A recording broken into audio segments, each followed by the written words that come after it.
Court bar association की बात कर रहे हो, वो अभी सोई हुई मुद्रा में है। जब जागेगी, खड़ी होगी, फिर चुनाव होंगे, नई बॉडी बनेगी, उस वक्त देखेंगे हम। मगर तब तक तो उठाने हैं। उन्होंने बार को भी कैप्चर अपने हाथों में कर रखा था, अपनी पार्टी का स्पोक्समैन को प्रेसिडेंट बनाया हुआ था, और वो स्पोक्समैन ही अपनी पार्टी की करता रहा। वकीलों को उसने धोखा दे दिया। लॉयर्स एक्शन कमेटी ने जम्मू कश्मीर हाई कोर्ट में धरना प्रदर्शन किया और कई सारी मांगें सामने रखी। उसमें से एक मांग थी फिजिकल हियरिंग कोर्ट में शुरू करने की, जिसे मान लिया गया है। उसके बावजूद भी लॉयर्स एक्शन कमेटी अभी भी प्रोटेस्ट कर रही है। जानते हैं और क्या कुछ मुद्दे हैं और क्या इनको क्या लगता है कि क्या उन मुद्दों का भी हल होना पॉसिबल है। मेरे साथ हैं एडवोकेट एच सी जालमेरिया और साथ ही में एडवोकेट काजमी।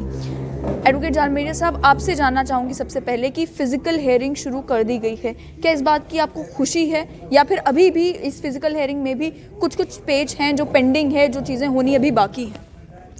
देखिए, हमने 15 अक्टूबर को एजिटेशन शुरू की थी। उस वक्त कंप्लीटली लॉकडाउन था कोर्ट्स का, वकीलों को अंदर नहीं जाने दिया जाता था, पुलिस खड़ी थी। तो जब से हमने ये एजिटेशन का प्रोग्राम बनाया, तो उसके बाद वकीलों का भी आना शुरू हुआ, लोग भी आना शुरू हुए, और एक अच्छा खासा दबाव भी बना। और 1 महीने के बाद जो है लोअर कोर्ट्स का थोड़ा फंक्शनिंग शुरू हुआ, वकीलों को एंट्री मिली। मगर हाई कोर्ट तो बंद पड़ा था और वहाँ पर हार्ड कापीज़ भी नहीं लेते थे। अभी पिछले हफ्ते चीफ जस्टिस साहब ने ऑर्डर किया है कि फ़िज़िकल हियरिंग जो है रिज्यूम हो जाएगी हाई कोर्ट में भी और लोअर कोर्ट्स में भी। फ़िज़िकल हियरिंग तो रिज्यूम कर दी गई, अच्छी बात है, उस चीज़ का हम वेलकम करते हैं। मगर वो जो normal resumption of court functioning था वो नहीं हुआ। लोअर कोर्ट्स में जो ट्रायल होते हैं, मसलन जो कोई आदमी अरेस्टेड है और जेल में है और उसका ट्रायल चल रहा है, अंडर ट्रायल है, वो ट्रायल नहीं चल रहे हैं। ना ही मुल्ज़िम को पेश किया जाता है जज साहब के पास, और ना ही शहादतें आती हैं। तो जब तक शहादतें पूरी नहीं होंगी तो उसका फ़ैसला नहीं होगा और वो जेल से बाहर निकलेगा नहीं, चाहे वो इनोसेंट भी हो। तो इसलिए normal functioning of the courts properly resume नहीं हुआ है। दैट इज़ द रीज़न हमें एजिटेशन कंटिन्यू करनी पड़ रही है, धरना भी करना पड़ रहा है। हमने इस दौरान 3-4 बार हाई कोर्ट के सामने भी प्रदर्शन किया, और फिर उसके बाद हमारे बार रूम लॉक थे, कल तक लॉक थे। आज सुना है कि बार रूम को खोला जा रहा है। चलो, अगर खोला जा रहा है तो अच्छी बात है, नहीं तो वकील 2 दिन से आ रहे थे, बहुत सारे वकील तो खज्जल थे बेचारे, इधर उधर फिरते दिखाई देते थे, बैठने को जगह नहीं थी। अगर आज शुरू हो जाएगा बार रूम तो अच्छी बात है। जब हिंदुस्तान की पार्लियामेंट काम कर रही है, वहाँ पर बिल पास हो रहे हैं, उसकी जॉइंट सेशन को प्रेसिडेंट ऑफ इंडिया एड्रेस कर रहा है, तो कोर्टों को बंद कर रखने की को तो जुआजियत ही नहीं थी, ये तानाशाही थी टोटली की टोटली, जिसको हमने रेजिस्ट किया है। और वकीलों का जो खोया हुआ वकार था उसको हमने बहाल करने के लिए पूरी जदोजहद की है। खोए हुए वकार की आपने बात की, क्या हाई कोर्ट की रिजम्पशन के अलावा भी जो मुद्दे थे, यानी कि एक स्टैंप ड्यूटी का मसला था कि स्टैंप वेंडर्स जो हैं वो हाई कोर्ट के प्रेमिसेस में हों, उसके अलावा जो रजिस्ट्रेशन का मसला था कि वो जुडिशियल ऑफिसर्स को वापस दी जाए, ये सारे मसले तो अभी तक हल नहीं हुए। क्या आपको लगता है कि इस एजिटेशन के थ्रू ये मसले हल हो सकते हैं? क्योंकि ये जो मुद्दे आप इस समय लॉयर्स एक्शन कमेटी उठा रही है, ये मुद्दे तो अक्सर जम्मू कश्मीर के high court bar association Jammu उठाया करती थी, और उठाया इस तरीके से करती थी कि उसकी सुनवाई होती थी। तो क्या कारण है कि आप ये मुद्दे उठा रहे हैं, और क्या लगता है आपको कि आपकी बात सुनी जाएगी? देखिए, हम जो एजिटेशन लड़ रहे हैं, हम इस बात पे से हमें कोई ये नहीं है कि जो हमारी बात सुनी जाएगी या नहीं सुनी जाएगी। वो हमारी समझ पे, हमारी ताकत पे डिपेंड करेगा कि हम उन मुद्दों को कैसे उठाते हैं और कितनी ताकत से उठाएंगे। ये तो एक स्ट्रेटजी का सवाल है। क्वेश्चन ये है कि क्या हम मुद्दे जो उठा रहे हैं वो जायज़ मुद्दे हैं या नाजायज़ हैं। हम ये समझते हैं कि जो स्टैंप्स वहाँ नहीं प्रोवाइड करना, किसी को एप्लीकेशन लगानी है 2 रुपये की टिकट मिलती है, लगती है वो टिकटें बंद कर दी। स्टाम्प 10 रुपये का है, वो स्टाम्प कोई नहीं, स्टाम्प फरोश कोई नहीं वहाँ बैठता है। सो ये जो सिस्टम बंद किया, इससे तो सरकार को भी नुकसान हुआ, जो रेवेन्यू आना था वो बंद हो गया, और वकीलों को, जो आज आम जनता को जब ये चीज़ें आसानी से मिलती थी वो बंद कर दी। अब बैंक में आपको जाना पड़ता है, वहाँ लंबी लंबी लाइनें लगती हैं, जो ये असुविधा क्रिएट की गई लोगों के लिए।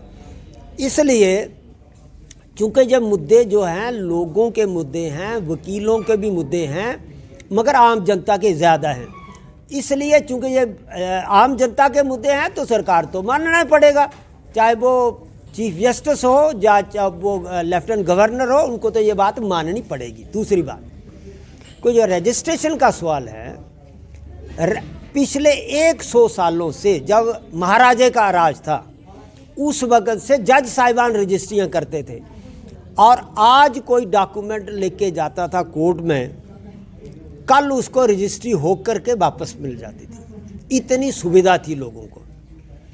जब उसको तोड़ा गया सिस्टम को और रेवेन्यू ऑफिसर के पास भेजा गया, तो हुआ क्या कि 4-4 महीने की डेटें पड़ रही हैं, और वहाँ अगर किसी को जल्दी पड़ी है तो फिर अभी मुझे हमारे किसी दोस्त ने बताया था सांबे का कोई मामला, वहाँ पर किसी वकील का कोई रिश्तेदार था, उसको जल्दी रजिस्ट्री करवानी थी, जो उसने बाहर जाना था, आउट ऑफ कंट्री, 85,000 रुपया रिश्वत दी, तो फिर जाके उसकी रजिस्ट्री आज ही हो गई। तो ये हालत है, और जो जहाँ पर करोड़ों की रजिस्ट्री होने पर लाखों की रिश्वत चल रही है, ये ग्राउंड रिपोर्ट्स आ रही हैं हमारे पास। मेरे साहब, आपने करप्शन की बात की, इसीलिए मैं कह रही हूँ कि ये मुद्दा, रजिस्ट्री का मुद्दा जो है, ये तो Jammu Kashmir high court bar association ने भी उठाया था। क्या कारण है Jammu Kashmir high court bar association कहीं पर दिख ही नहीं रही?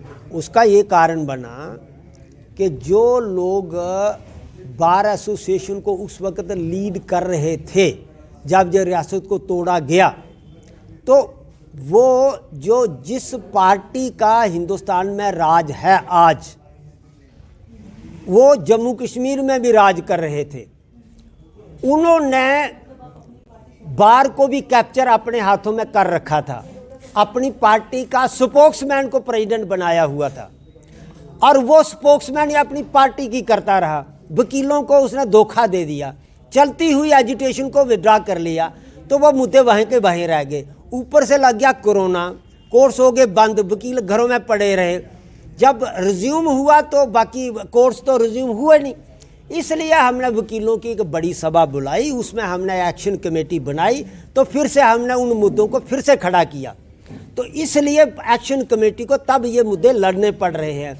जिस आप हाई कोर्ट बार एसोसिएशन की बात कर रहे हो, वो अभी सोई हुई मुद्रा में है। जब जागेगी, खड़ी होगी, फिर चुनाव होंगे, नई बॉडी बनेगी, उस वक्त देखेंगे हम, मगर तब तक तो उठाने हैं। तो इसलिए लायर एक्शन कमेटी अपना काम कर रही है, हम सही दिशा में जा रहे हैं। दूसरा ये है कि जो हमारा मुद्दा रजिस्ट्रेशन का है, ये गवर्नमेंट के साथ है, इसलिए ये लेफ्टिनेंट गवर्नर को एड्रेस करना है। जो कंज्यूमर कोर्ट्स बंद किए हैं, ये भी गवर्नमेंट को एड्रेस करने हैं। अकाउंटेबिलिटी कमीशन बंद किया गया है, ह्यूमन राइट्स कमीशन बंद किया गया है, right to information commissioner abolish कर दिया है। ये सारे सवाल जो हैं जो गवर्नमेंट के साथ उठाने हैं। हमने कई बार चिट्ठियां भी लिखी गवर्नर को, कोई जवाब नहीं आता है वहाँ से। तो हमने फिर बेहतर समझा कि पॉलिटिकल पार्टीज भी तो लोगों की बात करती हैं। इसी पर मैं काज़मी साहब से थोड़ा सवाल करूंगी। काज़मी साहब, आपसे जानना चाहूँगी कि प्रेस रिलीज में पढ़ रही थी, उसमें मेंशन किया गया है कि लॉज एक्शन कमेटी ने जो है पीडीपी से बात की है, नेशनल कॉन्फ्रेंस की डॉक्टर फारूक अब्दुल्ला से बात की है, डोगरा स्वाभिमान संगठन से बात की है, नेशनल पैंथर्स पार्टी से बात की है। भारतीय जनता पार्टी का नाम कहीं नज़र नहीं आ रहा था। हालांकि केंद्र में उनकी सरकार है, माना ये जा रहा है कि उनका भी बहुत दबाव जो है वो सरकार पर है जम्मू कश्मीर में भी। तो क्या बात है, कोई नाराज़गी है कि उनसे बातचीत करने की? चिट्ठियाँ लिखी गई हैं, जैसे बाकियों को चिट्ठियाँ लिखी, उनको भी चिट्ठी लिखी गई कि आप इनवाइट करिए और जो कि आपका रिप्रेजेंटेटिव है हमसे बात करे। हम इस मुद्दे पर बात करना चाहते हैं कि ये आप जम्मू के हित की भी बात करते हैं, कश्मीर की भी बात करते हैं, लद्दाख की भी बात करते हैं, और नेशनल जो है सिनेरियो में भी इसका क्या इनके साथ होना है, और वहाँ पे शाह साहब ने भी ये बात कही थी कि हम बहुत जल्द इसके 5 अगस्त के 2019 को जो फ़ैसला हुआ था तो फौरी तौर पे इसका करेंगे, लेकिन उनकी तरफ से कोई पेशरफ्त नहीं हुई, उनका कोई नुमाइंदा नहीं आया। जो बाकी पॉलिटिकल पार्टीज़ जिनका आप हवाला दे रही हैं और सोशल ऑर्गेनाइजेशंस जैसे कि डोगरा सदर सभा और डोगरा स्वाभिमान की, उन लोगों ने खुद से वहाँ से कहा कि आपने जो हमें इनविटेशन दी है तो हम आपसे बात करना चाहते हैं, और हमने उनसे बात की। उसमें जम्मू के हित की बात की, कश्मीर की भी की, लद्दाख की भी की, और उन्होंने हमें हर तरह से विश्वास दिलाया कि ये जो आपका मुद्दा है बिल्कुल सही है, इसमें हमारी आइडेंटिटी जो है एज ए जम्मुआइट जो है वो कम हुई है, अच्छी नहीं रही। तो इसलिए हम आपके साथ अगर जो ये एजिटेशन होगी, हमने उनको ये क्लियर कर दिया कि हम एजिटेशनिस्ट नहीं हैं, हम तो वकील हैं और बड़े वो एक तरीके से जो है वो हम बात करते हैं और उस हल भी जो है ढूंढते हैं, तो डिग्निफाइड वे से। तो सड़कों पे आके धरने दे के और स्लोगन रेज करके तो ये हमारा वो नहीं है। हाँ, ये है कि हम आपके साथ, क्योंकि हमसे संपर्क में वो सभी लोग रहते हैं जो जम्मू के रहने वाले हैं, और ये जम्मू की जो लॉयर्स एसोसिएशन है तो इसको आगे बढ़ना चाहिए। तो पहले तो उन्होंने अपना नाम जो था वो रखा हुआ है Jammu Kashmir high court bar association, तो वो उससे भी जो है वो हटना चाहते हैं। उन्होंने अपने आप को वो कहते हैं हम जैसे जम्मू बार एसोसिएशन पहले थी उसी पर आ जाएंगे, ताकि उनके जो मेंबर्स हैं उनकी तादाद कम हो जाए। तो वो कॉन्स्टिट्यूशन जो है जम्मू की। लेकिन काज़मी साहब, इस तरीके से लॉयर्स फ्रेटर्निटी जो जम्मू की है, ऑलरेडी ये देखने को मिलता है कि Jammu Kashmir high court bar association जो कश्मीर है, एक यूनिटी देखने को मिलती है वहाँ पर हर मुद्दों को लेकर। लेकिन यहाँ पर अगर Jammu Kashmir high court bar association अलग हो जाएगी, लॉयर्स एक्शन कमेटी अलग हो जाएगी, लॉयर्स फ्रेटर्निटी की आपस में ही फूट पड़ जाएगी, तो आपको नहीं लगता कि ये जितने भी मुद्दे हैं, कंज्यूमर कोर्ट का मुद्दा हो, जम्मू कश्मीर बार काउंसिल का मुद्दा हो, ये सारे मुद्दे जो जम्मू कश्मीर के लॉयर्स के लिए भी और सिविल सोसाइटी के लिए भी बहुत अहम है, इन मुद्दों इस वॉइस को जो है ये वॉइस थोड़ी सी कमज़ोर पड़ जाएगी अगर ये सारे लॉयर्स अलग अलग होकर बात करते हैं। बात तो तभी बनती है जब लॉयर्स इकट्ठे होकर एक ही मुद्दे को लेकर आगे चलें। जो लॉयर्स हैं ना वो 2 तरह के होते हैं। एक लॉयर्स वो हैं जो इंडिपेंडेंट प्रैक्टिस करते हैं, उनकी अपनी सोच होती है। इसके अलावा वो लॉयर्स हैं जो गवर्नमेंट के नुमाइंदे होते हैं या गवर्नमेंट में उनकी सर्विसेज जो हैं वो हायर की हुई हैं। तो ये जितने डिपार्टमेंट्स हैं उनको जो रिप्रेजेंट करते हैं वो अगरचे वो भी हमारे शुमार में आते हैं, लेकिन उनके इंटरेस्ट जो हैं वो सरकार की तरफ होते हैं। और इसके अलावा जो सरकारी वकील हाई कोर्ट में होते हैं, बैटरी ऑफ एडवोकेट्स हैं जो additional advocate general advocate general और उनके साथ बहुत से एडवोकेट्स जुड़े हुए, और जो वो सब के सब जो हैं उनके इंटरेस्ट जो हैं वो लोगों की तरफ नहीं होते, वो लोगों के हित की बात नहीं कर सकते, वो सरकार की पॉलिसी और सरकार के ही हित की बात करते हैं। तो जाहिर है कि वो इस पोजीशन में नहीं है कि वो हमारे साथ आएँ और ये कहें कि जम्मू के साथ जो है ये ज़्यादती हुई है, जम्मू कश्मीर को की जो स्टेट थी, इतनी बड़ी स्टेट, उसकी डिमोशन हुई है कि आज जम्मू जो है वो एक यूनियन टेरिटरी बन गया है, और यूनियन टेरिटरी का जो नुमाइंदा है वो एक डिग्निफाइड क्लर्क होता है। एलजी जो है वो डिग्निफाइड क्लर्क है हमारी नज़र में। आप मुझे कहने की इजाज़त देंगे कि क्योंकि गवर्नर जो है वो फिर भी जो है उसकी कॉन्स्टिट्यूशनल पोस्ट है, और जो सदर रियासत जो यहाँ पहले हुआ करते थे वो भी कॉन्स्टिट्यूशनल पोस्ट थी। तो जो भी है जम्मू कश्मीर को अगर कोई रिप्रेजेंट करे, तो अगर वो दिल्ली का एक क्लर्क करे तो ये तो बड़ी शर्म की बात है।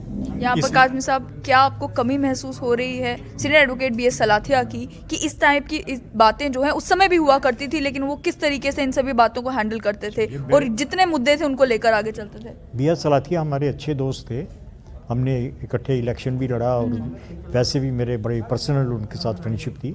तो BS सलाथिया अब तो गुजर गए, जाहिर है कि वापस तो नहीं आ सकते, लेकिन हम सब जो हैं अगर उनका जो है सोच उस पर अपना पहरा दें और अपने आप को बढ़ाएं कि हमें सरकार का हित नहीं देखना, हम जम्मू के लोगों का देखना हित की जो है वकालत करनी है, और फिर हमें अपने तौर पर भी जो है अपनी शनाख्त के लिए, अपनी आइडेंटिटी के लिए लड़ना है।